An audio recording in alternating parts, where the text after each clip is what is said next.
New Orleans ranked 5th in the country's 20 most gentrified cities. For many, the cost of living has surpassed the rate of pay, and the disparities and disadvantages were made even worse after Hurricane Katrina. Tonight, we discuss how progress came at the expense of some lifelong New Orleanians. Here's part 1 of episode 5 of Follow the Line.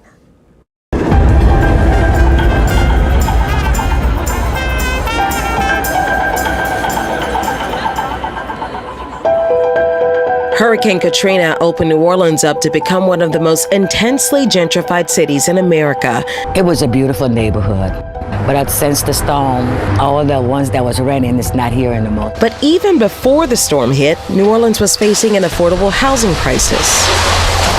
Right before Hurricane Katrina, we had something like 100,000 renters, African-American renters. Residents who lived in low-wage households then spent most of their money on housing.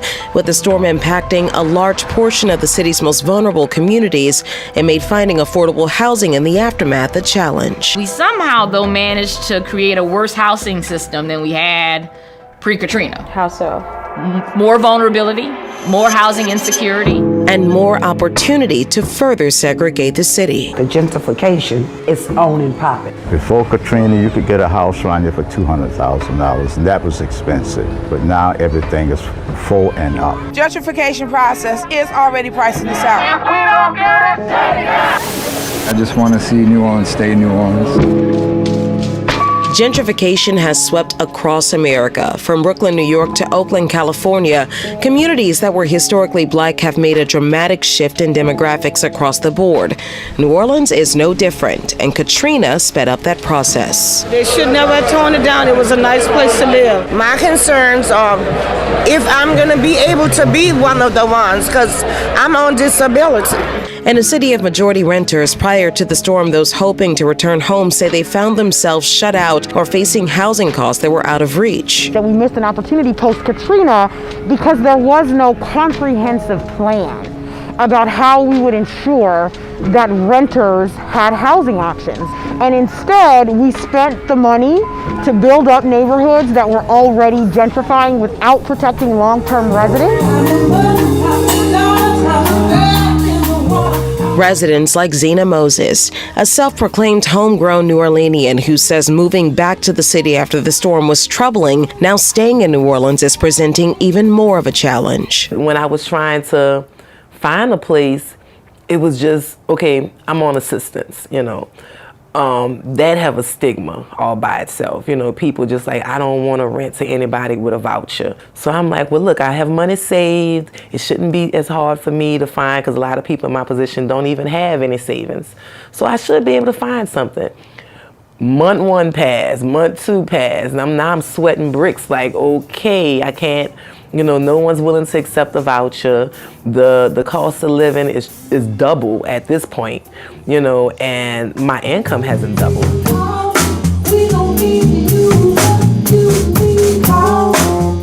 I've been doing music for 17 years, so that itself has an income stamina. My money kind of comes based on what the tourism is doing, and being a single mom, I don't have the resources, so to say, to really pay the top-notch rent that was really being offered after Katrina. Stories like Zena's, unfortunately, aren't unique for some lifelong New Orleanians. Before the storm, renters with severe housing cost burdens stood at 23% in New Orleans. In 2022, it spiked to 35%, and a city where the median income only nudged a couple $1,000s over the past few years. We're just not put in position. We don't have a even fighting playing field to compete with this. But there is a contingent of homeowners who do have the resources, and they found Hurricane Katrina to be the perfect housing opportunity. Instead of gentrification, I see myself as like an artification. We're the first wave of ruining a neighborhood. What's the trend do you think is happening in this area? Because we're on St. Claude right now. Yep, people with higher income starting to move in. St. Roch and St. Claude are just two areas that not only altered physically post-Katrina, but economically. This area is trending upwards in terms of income. Wow, there's even greater amounts of homeowners. Oh, wow, this is a great place to open a new coffee shop. It's a great place to put a new grocery store. Right. Because they see where it's going.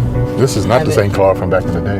And it isn't the only community actively gentrifying in New Orleans property values. And just this year, we learned how that rise could cost all of us. We need something to be done to stop this bleeding that's happening in our community. There was an uproar when homeowners across the city received their property tax bill. The citywide assessment of New Orleans property values showed the total value of city properties increased by 23% since the latest assessment in 2019, which could potentially make residents even more housing insecure. Short-term rentals, have been buying up the people who buying up these houses in the inner city and the mid-city areas are buying them and renovating them. Okay, so those affect the values of those neighborhoods. America has been bred and reared off of this. You know, they're used to letting people develop a land, develop a system in that land, then they come in, swipe that land. So it has happened from city to city, it has happened from state to state, and now it's happening from neighborhood to neighborhood right here home.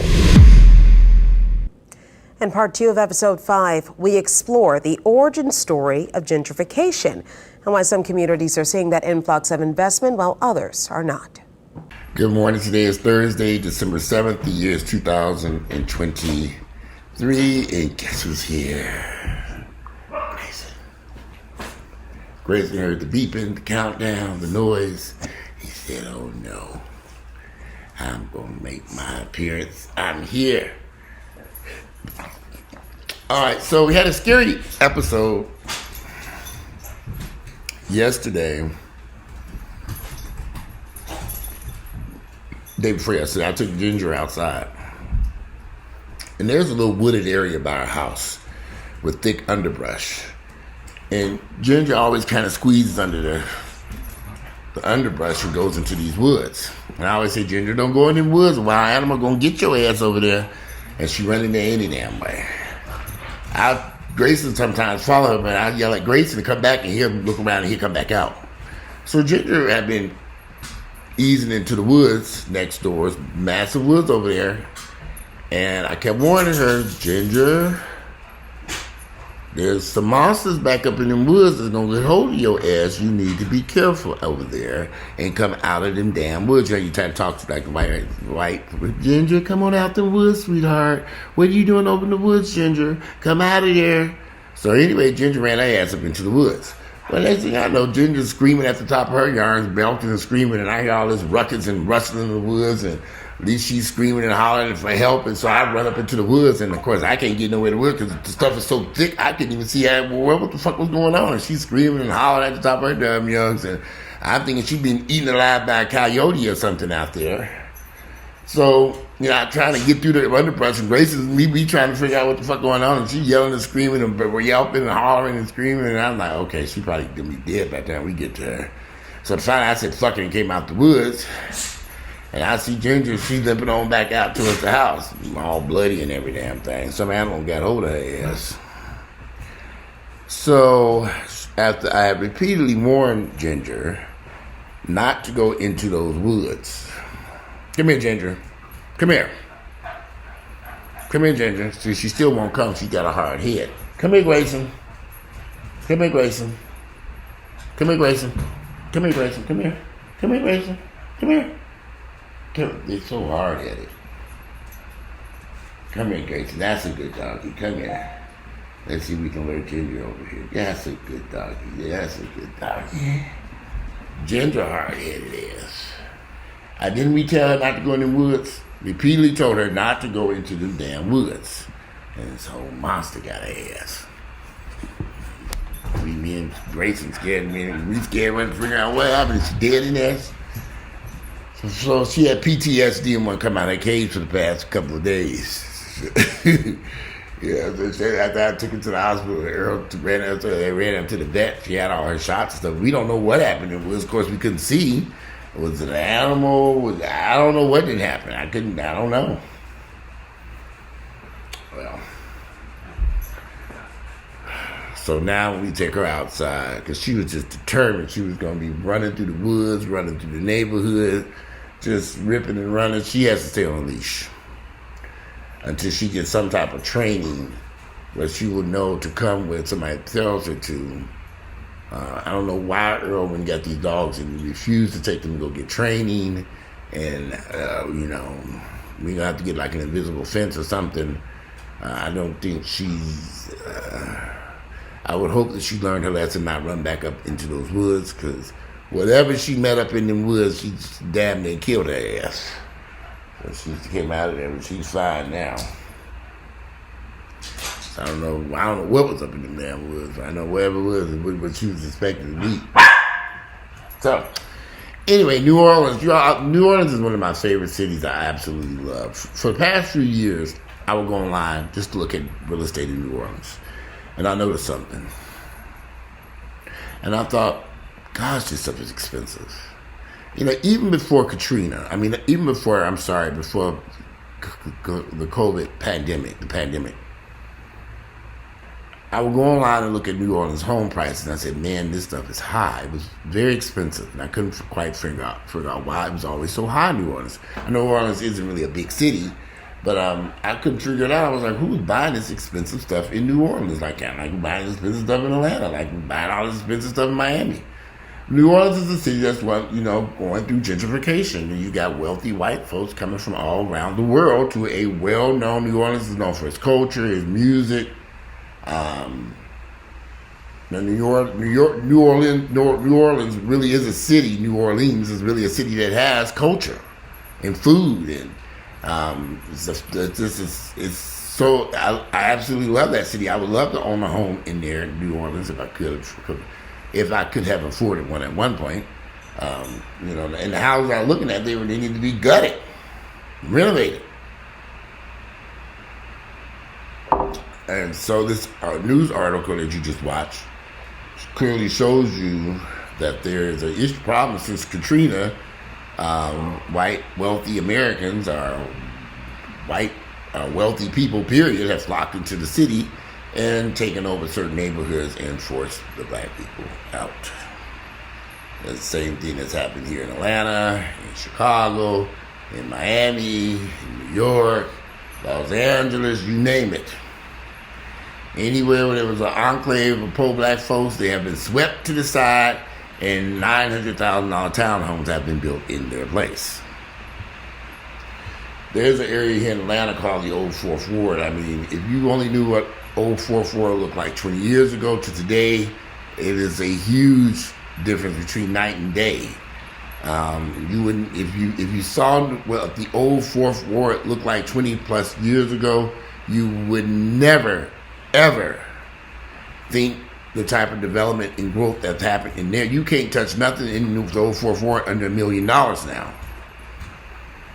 And they have stores and restaurants and shopping and parks and all this stuff. Gentrification changed that area. And I can imagine gentrification is doing their doozy to New Orleans. But what happens to the culture? What happens to the fabric of the city if the people who are the cooks, the chefs, the entertainment, can't afford to live there? Hey! Get out! Damn, y'all getting on my fucking nerves. Get out! I tried to put them on the damn porch. Hold on a second, let me try this again, hold on. So I finally got them corralled out on the outer porch. All that racket and noise, plus I got the workers in here working.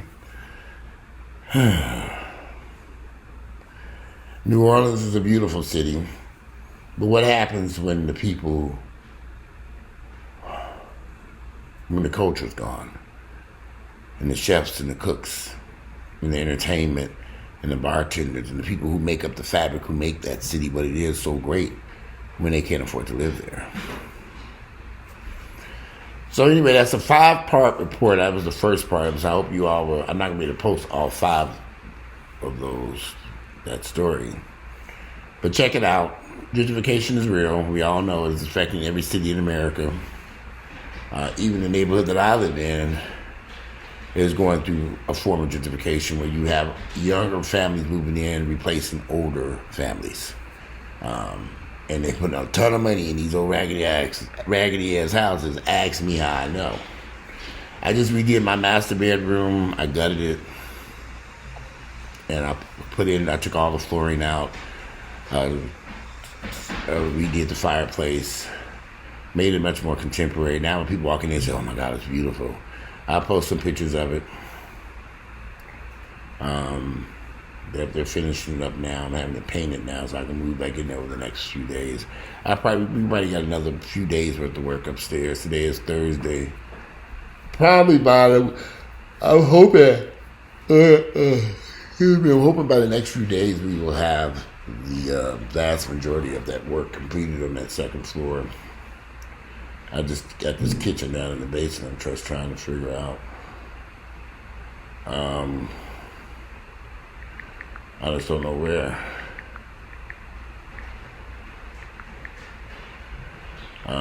Just trying to figure out that basement.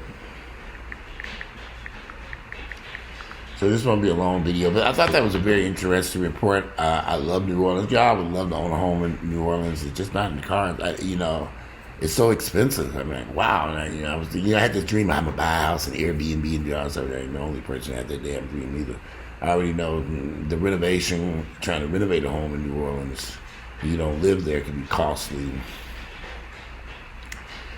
I mean, if you know anybody who owns any real estate in New Orleans, hit me up. I wouldn't mind taking that out and take a look at some of this stuff, but who knows?